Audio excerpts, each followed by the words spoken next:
Assalamualaikum warahmatullahi wabarakatuh. Saya Rani Amalia dengan NIM T1C020108 dengan dosen pengampu Bapak Dr. Wirmi Eka Putra MSc CKNR. Kali ini saya akan membahas terkait dengan menganalisis PPH badan.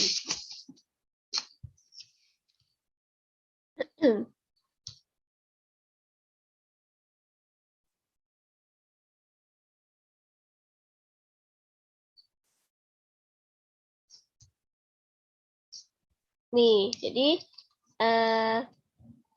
pajak penghasilan badan atau PPH badan adalah pajak yang dikenakan atas penghasilan suatu perusahaan, sebagaimana ketentuan dalam Undang-Undang Pajak Penghasilan. Penghasilan suatu badan adalah perusahaan yang dimaksud, yaitu setiap penambahan kemampuan ekonomis yang diterima atau diperoleh oleh wajib pajak, baik dari dalam maupun luar negeri, dengan keperluan apapun, termasuk misalnya menambah kekayaan, konsumsi, investasi, dan sebagainya.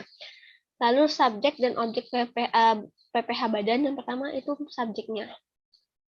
Subjeknya itu ada subjek pajak badan atau subjek PPH badan adalah setiap badan usaha yang diberikan kewajiban untuk membayar pajak, baik dalam periode bulan maupun tahun. Kemudian berdasarkan undang-undang ketentuan umum dan tata cara perpajakan, yang termasuk dalam pengertian badan adalah PT, persoalan lainnya, badan usaha milik negara, badan usaha milik daerah, badan usaha milik desa, firma, kongsi, koperasi, dana pensiun, persekutuan, perkumpulan, yayasan, organisasi masyarakat, organisasi sosial politik, organisasi lainnya, lembaga dan bentuk badan lainnya, kontrak investasi kolektif atau KIK, bentuk usaha tetap. Kemudian objek PPH badan. Objek PPH badan adalah penghasilan yang diterima atau diperoleh badan.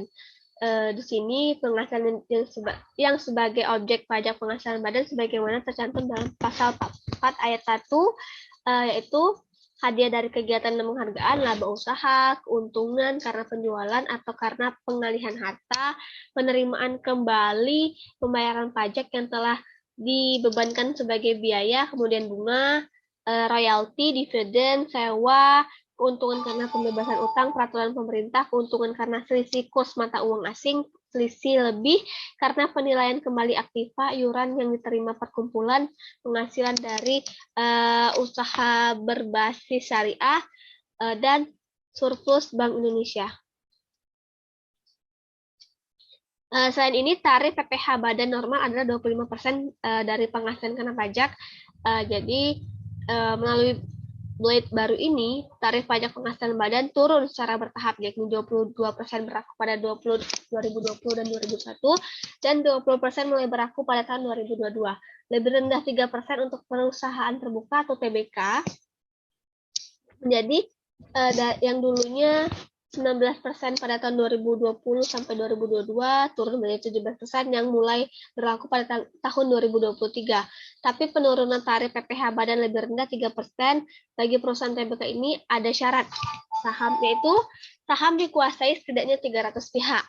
Kemudian yang kedua, setiap pihak di dalam perseroan terbuka hanya diizinkan menguasai saham di bawah 5% dari keseluruhan saham yang diperdagangkan dan setor penuh. Kemudian yang ketiga, saham yang diperdagangkan dan setor pada bursa efek wajib dipenuhi dalam kurun waktu paling sedikit 183 hari kalender selama jangka waktu 1 tahun pajak. Dan yang keempat, membuat laporan kepada Direktorat Jenderal Pajak.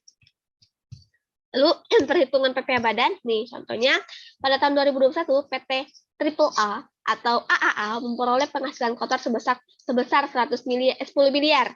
Maka sebelum ini kita akan mengetahui terlebih dahulu penghasilan kena pajak dari PT Mentari Harapan. Maka 50% dikali dengan 22% dikali 5% sama dengan 550 juta. Namun perlu dibuat catatan bahwa selama periode tahun 2021 PT AA telah menyetor pajak penghasilan karyawan ke kas negara sebesar 50 juta dan pajak PPH pasal 23 sebesar 100 juta. Maka pajak penghasilan penumpang PT AAA adalah 550 juta dikurang 50 juta dikurang 100 juta menjadi 350 juta. Jadi 350 juta adalah angka yang bisa dicicil oleh PT AA ke kas negara atas penghasilan badan usaha di tahun 2021. Baik, terima kasih. Itulah materi yang dapat saya sampaikan. Kurang lebih saya mohon maaf. Saya akhiri dengan Assalamualaikum warahmatullahi wabarakatuh.